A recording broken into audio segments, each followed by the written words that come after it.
ദേവലോകം ചാനലിലേക്ക് എല്ലാവർക്കും സ്വാഗതം. ഇത് നാഷണൽ ഹൈവേ ആണ്. ഇപ്പം ഞാൻ ഒരു കാര്യത്തിന് പോയിട്ട് ഇങ്ങോട്ട് വന്നതേ ഉള്ളൂ. ഇപ്പം നാഷണൽ ഹൈവേയിലാണ് എന്ത് ചെയ്യുന്നത്, കിടന്നുറങ്ങുന്നത്. അപ്പം ഞാൻ വീഡിയോ ചെയ്തായിരുന്നു. വീഡിയോ ചെയ്തിട്ടുണ്ട്. വീഡിയോ ചെയ്തപ്പോൾ ഒരാൾ കമൻ്റ് എഴുതിയിട്ടുണ്ട്, നിങ്ങളെന്തിനാണ് അങ്ങനെ, നിങ്ങളുടെ ഭാഗത്ത് ന്യായമുണ്ട്, നിങ്ങൾ കൊണ്ട കേസ് കൊടുക്കുക, നിങ്ങളെന്തിനാണ് അവിടെ കിടന്ന് മെഴുകണേന്ന്. മെഴുകുക എന്ന് പറഞ്ഞു കഴിഞ്ഞാൽ പണ്ടത്തെ കാലത്തൊക്കെ സിമെൻറ്റ് തറ ഇല്ലാത്ത സമയങ്ങളിൽ നമ്മൾ ചാണകവും ഒക്കെ ചേർത്തിട്ട് വെള്ളമൊക്കെ ചേർത്തിട്ട് തറയിൽ ഒഴിച്ചിട്ട് കൈ കൊണ്ട് മെഴുകുക അല്ലെങ്കിൽ ചൂല് കൊണ്ട് മെഴുകുന്നതിനൊക്കെയാണ് മെഴുകുക എന്ന് പറയുക. പിന്നെ ഇപ്പോൾ തമിഴ്നാട്ടിലൊക്കെ ആണെങ്കിൽ എന്ത് ചെയ്യും, ഒരു ചാണകത്തിനകത്ത് മഞ്ഞളും ആര്യവേപ്പും എല്ലാം കൂടെ ചേർത്തിട്ട് എന്ത് ചെയ്യും, വീടുകളിലും കടകളിലും ഒക്കെ എത്ര വലിയ കെട്ടിടമാണെങ്കിലും അവർ കൊണ്ട് അങ്ങനെ എന്ത് ചെയ്യും, മെഴുകാറുണ്ട്. അപ്പോൾ ഇതിനകത്തൊരു കമൻറ്റ് ഞാൻ കണ്ട്, നിങ്ങൾ ആത്മീയമായിട്ടിരിക്കുന്ന ഒരാളല്ലേ, നിങ്ങൾ എന്തിനാ ചീത്ത പറയുന്നത് എന്നൊക്കെ പറയുന്നു. ആത്മീയമുള്ള ഒരാൾക്ക് ചീത്ത പറയരുതെന്ന് എവിടെ എഴുതി വെച്ചില്ല. ആത്മീയം എന്ന് പറയുന്നത് എൻ്റെ പേഴ്സണൽ ഒപ്പീനിയനാണ്. ആത്മീയത്തിനെ തുടർന്നിട്ടാണ് ഞാൻ എന്ത് ചെയ്യുന്നത്, ഇത്രയും പ്രശ്നങ്ങൾ മൊത്തം എന്ത് ചെയ്യുന്നത്, അനുഭവിക്കുന്നതും. ആത്മീയമായ ലൈഫ് എടുത്തിരിക്കുന്നത് കൊണ്ടാണ്, അല്ലെങ്കിൽ ആ നിലയിൽ നല്ല നിലയിൽ ജീവിക്കുന്നത് കൊണ്ടാണ് എനിക്ക് എന്നെ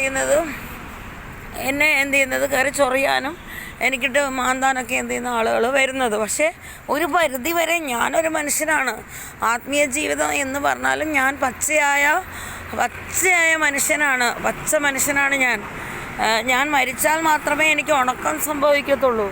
അപ്പം ജീവിച്ചിരിക്കുന്നിടത്തോളം കാലം എനിക്ക് പച്ചയായിട്ടിരിക്കുന്ന എനിക്ക് ആത്മീയമാണെന്ന് പറഞ്ഞാലും ഞാനും ഒരു ജനസമൂഹത്തിൻ്റെ കൂടെയാണ് എന്ത് ചെയ്യുന്നത്, ജീവിച്ചു പോകുന്നത്.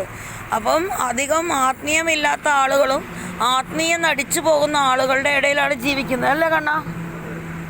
ആണോ കണ്ണ? പറ. അപ്പോൾ തെറി എന്ന് പറയുന്ന ഒരു വാക്ക് ഞാനായിട്ടുണ്ടാക്കിയതാണോ? എല്ലാവരും യൂസ് ചെയ്യുന്ന വേർഡാണ് അല്ലേ തെറി? അപ്പോൾ കണ്ണൻ പറയുന്ന ഋഗ്വേദങ്ങളിലുള്ളതാണ് തെറി എന്നാണ് കണ്ണൻ പറയുന്നത്. പിന്നെ തെറി ഉപയോഗിക്കാത്തതായിട്ട് ആരുമില്ല. നമ്മളെ മുഖ്യമന്ത്രി പോലും തൊട്ട് നമ്മളുടെ പള്ളിയിലിരിക്കുന്ന അച്ഛൻ പോലും തെറി എന്ത് ചെയ്യും, പറയും. അത് അവസരങ്ങൾ വരുമ്പോഴാണ് ആളുകൾ എന്ത് ചെയ്യുന്നത്, തെറി പറയുന്നത്. തെറി സന്തോഷം വരുമ്പോഴും ചിലർ യൂസ് ചെയ്യും, തമാശയിലും തെറി യൂസ് ചെയ്യും, കാര്യത്തിലും തെറി എന്ത് ചെയ്യും, യൂസ് ചെയ്യും. എനിക്ക് നല്ലോണം അത്രത്തോളം എൻ്റെ മനസ്സിൻ്റെ വിഷമമാണ് ഉള്ളിലോട്ട് പുറത്തോട്ട് എന്ത് ചെയ്യുന്നത്, പൊട്ടി വരുന്നത്. ആത്മീയ ജീവിതം ഉണ്ടെന്ന് ചോദിച്ചാൽ ഞാൻ ആത്മീയ ജീവിതം ഉള്ളതുകൊണ്ടാണ് ഞാൻ ഇത്രയും പിടിച്ച് നിൽക്കുന്നത്. ഞാൻ അതായത് ഒരു വർഷത്തേക്കുള്ള 15,000 രൂപ അഡ്വാൻസും കൊടുത്ത് മാസം എന്ത് ചെയ്യുന്നുണ്ട്, 6,000 രൂപ വെച്ച് വാടകയും കൊടുത്തിട്ട് അവനെ ഒപ്പിട്ടും തരുന്നുണ്ട് എനിക്ക്.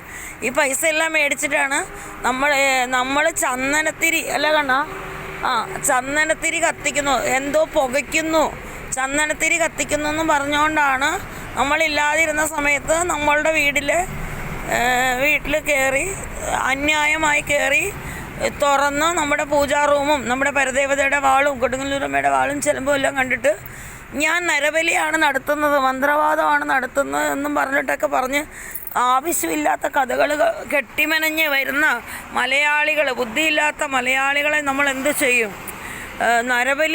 ഇലന്തൂര് നരബലി നടന്നത് ഞാനുമായിട്ട് യാതൊരുവിധ ബന്ധവുമില്ല, എന്നെ ബാധിക്കുന്ന കാര്യങ്ങളും അല്ല.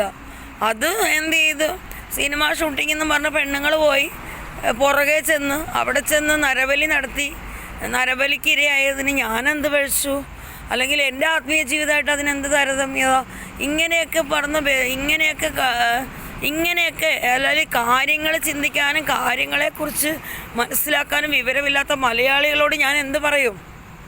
ആത്മീയ ജീവിതത്തെക്കുറിച്ച് ഞാൻ എന്ത് പറയും? എൻ്റെ സ്വകാര്യ സ്വത്തുക്കളാണ്. ഞാൻ പൂജാ റൂമിൽ പരദേവതയുടെ വാളും കൊടുങ്ങല്ലൂരമ്മയുടെ വാളും ചിലമ്പും ഒക്കെ വെക്കുന്നത്. അപ്പോൾ കൊടുങ്ങല്ലൂർ പിന്നെ ഭരണിക്ക് വരുന്ന ആളുകളെല്ലാം കൊണ്ടുവരുന്ന വാളൊക്കെ അവരവരുടെ വീട്ടിൽ സൂക്ഷിച്ച് വെച്ചിരിക്കുന്ന വാളാണ്. അവരെല്ലാം നരബലി നടത്താനാണോ വാളുകൾ വെച്ചിരിക്കുന്നത്? അമ്പലങ്ങളിൽ വെച്ചിരിക്കുന്ന വാളുകൾ നരബലി നടത്താനാണോ? അപ്പോൾ നരബലി നടത്തിയത് പിന്നെ എന്താ പറയുക, കൊടുങ്ങല്ലൂർ പോലത്തെ അങ്ങനത്തെ വാളുകൊണ്ടല്ലല്ലോ നരബലി നടത്തിയിരിക്കുന്നത്. നരബലിയുടെ വാർത്തകൾ കേട്ട് കഴിഞ്ഞാൽ മാത്രമല്ലേ നരബലി എന്താണെന്ന് നിങ്ങൾക്ക് മനസ്സിലാവത്തുള്ളൂ. അല്ലാതെ നരബലിയും എന്നെയും തമ്മിൽ താരതമ്യം ചെയ്ത് എൻ്റെ വീട് വന്ന് പൂട്ടിയപ്പോൾ കലക്ടർക്ക് പോലും പരാതി കൊടുത്തിട്ട് ഇങ്ങനെയുള്ള വിഷയങ്ങളെല്ലാം ഞാൻ നിരപരാധിയായിരിക്കുന്ന ഞാൻ കയറി അനുഭവിക്കുമ്പോൾ ഒരു പെന്തിക്കോസ്തുകാരനും കത്തോലിക്കരും കൂടെ ചേർന്ന് ആക്രമിക്കുമ്പോൾ ഞാൻ തെറിയല്ലാതെ ഞാൻ എന്തു പറയണം? നിങ്ങൾ പറ. നിങ്ങളെന്നാൽ എനിക്കൊരു ഭാഷ പറഞ്ഞാൽ ഞാൻ പറയാത്. എൻ്റെ സ്ഥാനത്ത് നിന്ന് നിങ്ങൾ ചിന്തിക്കണം. വാടകയും കൊടുത്ത് പൂജാ റൂമിൽ വിളക്കും കത്തിച്ച് പ്രാർത്ഥിച്ചിരിക്കുന്ന വീഡിയോസ് ഈ ചാനൽ തുടങ്ങിയപ്പോൾ തൊട്ടേ നിങ്ങൾ കണ്ടുകൊണ്ടിരിക്കുന്ന കാര്യങ്ങളാണ്. ഞാൻ വന്ന് വീഡിയോ ചെയ്യുന്നു, നമ്മൾ ഭക്ഷണം കഴിക്കുന്ന വീഡിയോ ചെയ്യുന്നു, പാചകം ചെയ്യുന്ന വീഡിയോ ചെയ്യുന്നു, യാത്ര ചെയ്യുന്ന വീഡിയോ ചെയ്യുന്നു. അങ്ങനെയുള്ള എല്ലാ കാര്യങ്ങളും ഞാൻ എന്ത് ചെയ്യുന്നുണ്ട്, ചെയ്ത് എല്ലാ കാര്യങ്ങളെയും ആസ്വദിച്ചും എല്ലാ കാര്യങ്ങളെയും മാനേജ് ചെയ്ത് പോകുന്ന ഒരാളാണ് ഞാൻ. അപ്പം എനിക്ക് നേരിട്ടൊരു പ്രശ്നം എനിക്ക് നിങ്ങളോട് പറയണം. കാരണം അത് മൂടി വെച്ച് പിടിച്ച് വെച്ചിട്ട് നിങ്ങളെ ഒന്നും അറിയിക്കാതെ ഇരുന്ന് കഴിഞ്ഞാൽ എനിക്ക് പറ്റത്തില്ല. കാരണം എന്തുകൊണ്ടാണ് ഞാനിപ്പോൾ റോട്ടിൽ കിടക്കുന്നത്? ഇത് റോഡാണ്, എൻ്റെ ഹസ്ബൻഡാണ് ഇവിടെ കിടക്കണം. ഇനി ഇപ്പുറത്തിപ്പോൾ ഞാനും കിടക്കും. കുറച്ച് നേരമെങ്കിലും എനിക്ക് ഉറങ്ങണ്ടേ? ഇത് 1.5 മാസത്തോളമായി ഈ സമ്പ്രദായം ഞങ്ങൾ അനുഭവിക്കാൻ തുടങ്ങിയിട്ട്. വാടകയും കൊടുത്തിട്ട് ഞങ്ങൾ പൂട്ടിയിട്ട് ഞങ്ങൾ പുറത്തുപോയി യാത്ര ചെയ്ത സമയത്ത് വേറെ ലോക്കിട്ട് പൂട്ടി വെച്ചിരിക്കുന്നതാണ്. ഞാൻ എന്തായാലും ആ പൂട്ടിയിരിക്കുന്ന ലോക്കിൻ്റെ ചിത്രം എന്ത് ചെയ്യുക, ഈ വീഡിയോടൊപ്പം ഞാനിടാം. ഇപ്പം ഞാൻ ഇത് കാണുന്നുണ്ട്, ഇതിൽ നാഷണൽ ഹൈവേ കൂടെ വണ്ടികളിങ്ങനെ പോയിക്കൊണ്ടിരിക്കുകയാണ്. അപ്പോൾ നിങ്ങൾ വീഡിയോ കണ്ടിട്ട് ഒരാളുടെ വേദന എന്താണെന്ന് മനസ്സിലാക്കാതെ വന്നിട്ട് കമൻ്റ് എഴുതരുത്. കമൻ്റ് എഴുതാനുള്ള അവകാശം നിങ്ങൾക്കുണ്ട്. അല്ലെങ്കിൽ നിങ്ങൾ എന്നെ കാണാൻ ശ്രമിക്കണം. അല്ലെങ്കിൽ ഞാൻ എന്താണെന്ന് മനസ്സിലാക്കാൻ എന്നെ നിങ്ങൾ കാണാനായിട്ട് ശ്രമിക്കണം. എന്താണ് ഞാൻ അനുഭവിക്കുന്നതെന്ന് വന്ന് മനസ്സിലാക്കണം. ഒരു 3-1 എന്ന് പറയുന്ന ചന്ദനത്തിരി കത്തിച്ചിട്ട് ആ ചന്ദനത്തിരിയുടെ പേരും പറഞ്ഞിട്ടാണ് ഇത്രയും പ്രശ്നങ്ങൾ ഉണ്ടാക്കിയിരിക്കുന്നത്. കലക്ടറെ ഇവൻ കൊണ്ടുവന്നു. കലക്ടർക്ക് പരാതി കൊടുത്ത് കലക്ടറുടെ ആളുകൾ വന്നപ്പോൾ അവർ പറഞ്ഞു ഇതവർ കുടുംബമായിട്ട് ജീവിക്കുന്നതാണ്. ഇവിടെ അവരുടെ ഡ്രസ്സുണ്ട്, അവരുടെ പൂജാ റൂമുണ്ട്, അവരുടെ അടുക്കളയുണ്ട്, അങ്ങനെയുള്ള കാര്യങ്ങളാണ്. ഇതിനകത്ത് ഇവിടെ ഒന്നും നിങ്ങൾ പറയുന്നതായ രീതിയിലുള്ള ഒരു കാര്യങ്ങളും ഇവിടെ കാണുന്നില്ല. പിന്നെ ഞങ്ങൾ എങ്ങനെയാണ് കേസ് എടുക്കാമെന്ന് പറഞ്ഞു. അങ്ങനെ പല കാര്യങ്ങളും. ഈ കാര്യങ്ങളെല്ലാം ഞാൻ താമസിക്കുന്ന സ്റ്റേഷൻ പരിധിയിലുള്ള ഒരു പോലീസുകാരനാണ് എന്ത് ചെയ്യുന്നത്, പുറത്തോട്ട് വിട്ടിരിക്കുന്നത്.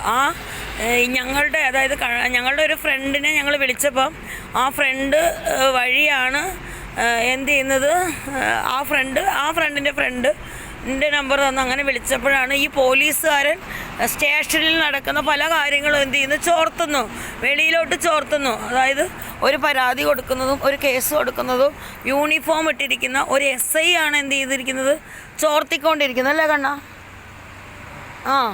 SI ആണ് ചോർത്തിക്കൊണ്ട്. കണ്ണനെ ഉറക്കം വരുന്നുണ്ട്. കാരണം ഇപ്പോൾ ഞങ്ങൾ ട്രാവലും കഴിഞ്ഞ് ഇങ്ങ് വന്നോളൂ. ഒരു അത്യാവശ്യം 1-2 കാര്യങ്ങൾക്ക് ഞങ്ങൾ ബസ്സിലാണ് പോയത്. വണ്ടി കൊണ്ടുപോയിട്ടില്ല. വണ്ടിക്ക് ചെറിയ കംപ്ലൈൻ്റ് ഉണ്ട്. വണ്ടി എങ്ങനെ റോട്ടിലിരിക്കുന്നുണ്ട്. അപ്പോൾ വണ്ടി നന്നാക്കണം. അങ്ങനെ കുറച്ച് കാര്യങ്ങളെല്ലാം ഉണ്ട്. അപ്പോൾ ഞങ്ങൾ പോയിട്ട് ഇപ്പോൾ ബസ്സിൽ വന്നതേ ഉള്ളൂ. വന്നപ്പോഴാണ് ഞാൻ മൊബൈൽ എടുത്ത് നോക്കിയപ്പോഴാണ് ഈ കമൻറ്റുകൾ കണ്ടത്. അപ്പോൾ ഞാനൊരു കാര്യം പറയട്ടെ, നിങ്ങൾ എൻ്റെ ചാനൽ കാണുന്ന ആളുകളാണ്. നിങ്ങൾ എന്നെ മനസ്സിലാക്കണം. ഞാൻ സഹിക്കുന്നതിൻ്റെ പരമാവധി ലൈഫിൽ എന്ത് ചെയ്യുന്നു, സഹിക്കുന്നുണ്ട്. ഈ കാര്യങ്ങളെല്ലാം മാനേജ് ചെയ്ത് പോകുന്നത് ഞാനാണ്. പല കാര്യങ്ങളും മാനേജ് ചെയ്ത് പോകുന്നുണ്ട്. കുറേ ദിവസങ്ങൾ കൊണ്ട് എൻ്റെ ഹസ്ബൻഡായ കണ്ണന് ജോലിക്ക് പോലും പോകാൻ പറ്റുന്നില്ല. അതെല്ലാം ഞങ്ങൾ മാനേജ് ചെയ്ത് തരണം ചെയ്ത് നിൽക്കുകയാണ്. അപ്പോൾ ഇന്നലെ ഞാൻ എന്ത് ചെയ്തിട്ടുണ്ട്, നമ്മൾ ആർക്കാ ഇന്നലെ കൊണ്ട് പരാതി കൊടുത്തത്?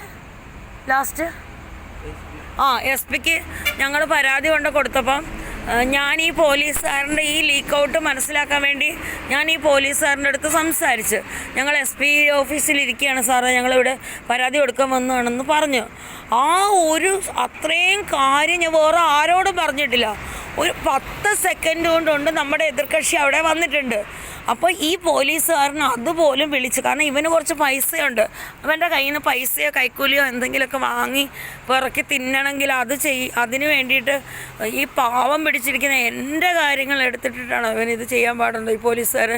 എന്നിട്ട് ഇവൻ ആ 10 സെക്കൻഡുകൾക്കുള്ളിൽ ഞാൻ വിളിച്ചു പറഞ്ഞു, സാറേ ഞാൻ ഇവിടെ ഇരുന്ന് പരാതി എഴുതിക്കൊണ്ടിരിക്കുകയാണ്, പിന്നെ എന്ന് പറഞ്ഞപ്പോഴത്തേക്ക് നിങ്ങളെന്തായാലും അവിടെ കൊടുക്കുക എന്ന് പറഞ്ഞപ്പോഴത്തേന് ഇവനെ വേഗം എന്ത് ചെയ്ത് വിളിച്ച് പറഞ്ഞ് ഇവന് 2 പേരെയും കൂട്ടി അവിടെ കസേരയിൽ വന്നിരുന്നു. അപ്പോഴത്തേക്ക് ഞങ്ങൾ പരാതിയൊക്കെ എഴുതി ഏകദേശം എന്ത് ചെയ്ത് കഴിയാറായി. അപ്പം ഞാൻ അവിടുന്ന് പോരുന്ന സമയത്ത് വെളിയിൽ ഇറങ്ങിയിട്ട് ഈ പോലീസുകാരനെ വിളിച്ചിട്ട് എടുക്കുന്നില്ല. കുറച്ച് നേരം കഴിഞ്ഞ് ഞങ്ങൾ എന്ത് ചെയ്ത് കുറേ ദൂരം ഞങ്ങൾ നടന്ന് വന്ന് കുളിച്ച് പിന്നെ ഭഗവാൻ, അതായത് ശിവഭഗവാന്റെ അടുത്ത് തന്നെ ഒരു ആറുണ്ട്, അവിടെ പോയി കുളിച്ച് ഭഗവാനെ തൊഴുത് വെളിയിൽ ഇറങ്ങിയിട്ട് ഞാൻ ഈ പോലീസുകാരനെ വിളിച്ചിട്ട് ചോദിച്ചു, സാറ് ചെയ്തത് എന്തായാലും ശരിയായില്ല കേട്ടോ, സാറ് എന്തിനാണ് അവനെ വിളിച്ച് പറഞ്ഞത്? ഞാൻ ഇയാളോട് മാത്രമേ പറഞ്ഞുള്ളൂ. അയ്യോ ഞാൻ അങ്ങനെ ചെയ്തിട്ടേ ഇല്ല, അങ്ങനെയാണ് ഇങ്ങനെയാണെന്ന് പറഞ്ഞിട്ട് ഇയാൾ സംസാരിച്ച് കഴിഞ്ഞാൽ ഞാൻ സംസാരിച്ച് എൻ്റെ ഹസ്ബൻഡ് സംസാരിച്ച് കഴിയുമ്പോൾ ഈ പോലീസുകാരൻ പറയാം, നിങ്ങൾ എന്താണ് ആ പരാതിക്കകത്ത് വെച്ചിരിക്കുന്നതെന്ന് ഈ പോലീസുകാരൻ ചെയ്യും. അതുകൂടെ അവന് പറഞ്ഞു കൊടുക്കാൻ വേണ്ടിയിട്ടാണ് നിങ്ങൾ എന്താണ് ആ പരാതിക്കകത്ത് വെച്ചിരിക്കുന്നത്. അപ്പം എൻ്റെ ഹസ്ബൻഡ് പറഞ്ഞു, അതെന്തെങ്കിലും ആവട്ടെ, അതെന്തെങ്കിലും ആയിക്കോട്ടെ എന്ന് പറഞ്ഞു.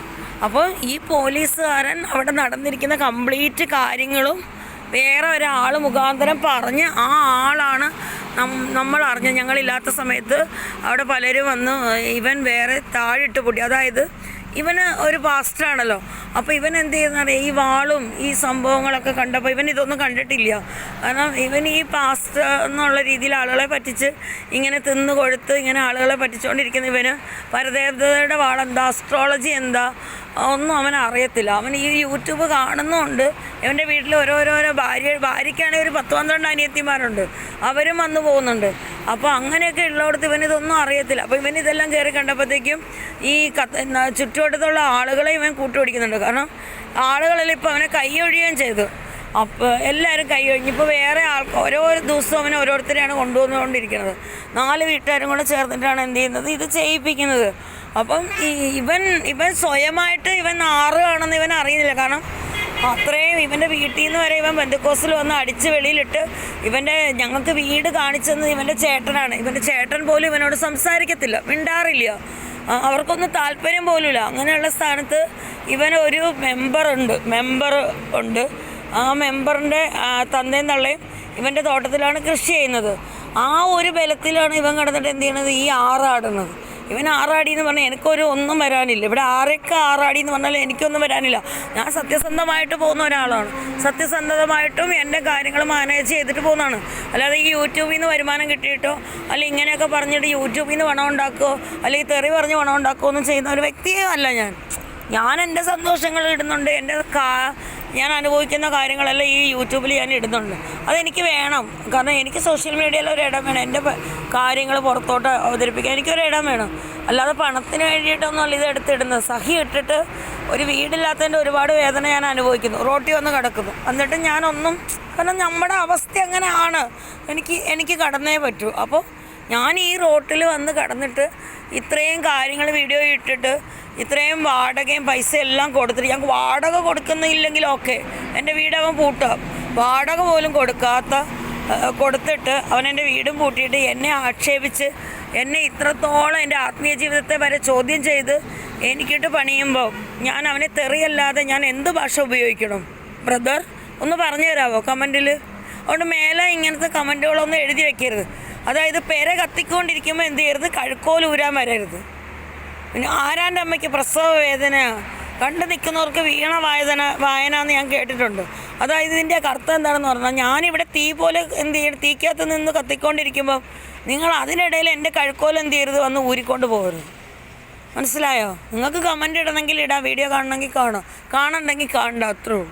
അത് ഞാൻ എപ്പോഴും പറയും. ഞാൻ പലപ്പോഴും വേദനിച്ചിരിക്കുന്ന ഓരോ കാര്യങ്ങൾ പറയുമ്പോൾ അതിനിടയിൽ വന്നിട്ട് എനിക്കിട്ടുള്ള കമൻറ്റ് എന്ത് ചെയ്തിടരുത്. പ്രത്യേകിച്ച് ആളുകൾക്ക് നെഗറ്റീവ് കാര്യങ്ങൾ അറിയാനും നെഗറ്റീവ് വീഡിയോകൾ കാണാനാണ് കൂടുതലും ഇഷ്ടം. എനിക്ക് ആത്മീയ ജീവിതമുണ്ട്, അതെൻ്റെ ഉള്ളിലുണ്ട്, അത് ഞാൻ കൊണ്ടു നടക്കുന്നുമുണ്ട്. ഇതൊന്നും കാണിച്ചിട്ട് ഞാൻ എൻ്റെ ആത്മീയ ജീവിതത്തിനെ പോലും ചോദ്യചിഹ്നം ഇടുന്നില്ല എൻ്റെ ആത്മീയതയോട്. അപ്പം ഞാൻ എന്നിട്ടും അതിനെ തരണം ചെയ്ത് മുന്നോട്ട് പോയിക്കൊണ്ടിരിക്കുകയാണ്. അതുകൊണ്ട് മേലാൽ ഇങ്ങനത്തെ വീഡിയോ ഒന്നും എന്ത് ചെയ്യരുത്, വീഡിയോയിൽ വന്നിട്ട് ഇങ്ങനത്തെ കമൻറ്റുകളൊന്നും ഇടരുത്.